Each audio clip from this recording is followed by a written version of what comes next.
కాంగ్రెస్ ప్రభుత్వం దేశంలోనే మార్గదర్శకంగా కులగణన సర్వే చేపట్టిందన్నారు మంత్రి పొన్నం ప్రభాకర్.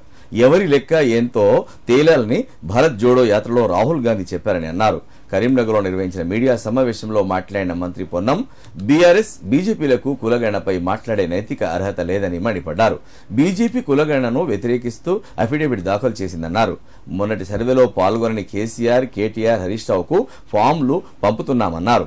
ప్రణాళిక సంఘం ఆధ్వర్యంలో కులగణన సర్వే చేశామని, ఇప్పుడైనా వివరాలు ఇస్తే కేసీఆర్, కేటీఆర్, హరీష్ రావుకు మాట్లాడే అవకాశం ఉంటుందన్నారు.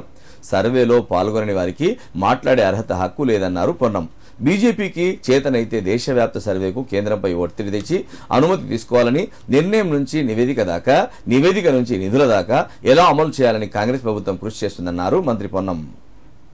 ఏ నినాదం ఉంటే ఆ నినాదం, కొన్ని బతుకమ్మ నినాదం, కొన్ని రోజులు ఢిల్లీ లిక్కర్ నినాదం, కొన్ని రోజులు మళ్ళీ ఇప్పుడు బీసీ నినాదం, మొన్న గతంలో కొద్ది రోజులు ఇంకో నినాదం. దయచేసి ఇటువంటి వద్దు.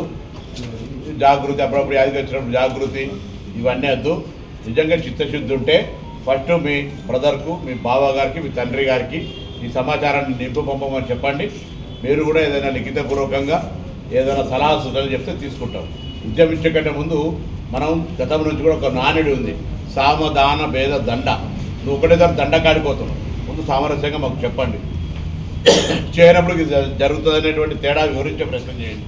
అవన్నీ ఏం లేకుండా వాటికైనా పొలిటికల్ పార్టీకి సంబంధించి ఏదో ఐడెంటిఫికేషన్ చేసుకోవాలని, బీసీలలో ఏదో బాగా ప్రేమ వరపరుస్తున్నట్టు చెప్తే తప్పవుతుంది. కాబట్టి దయచేసి అటువంటి మళ్ళీ మిమ్మల్ని ఒక ఆడపడుచుగా, ఆడబిడ్డగా మాతోటి మాట అనిపించుకునేటువంటి ప్రయత్నం వద్దు. మీ చిత్తశుద్ధిని మీకు తప్పకుండా, మీరు at least we are very soft run because you participated in survey.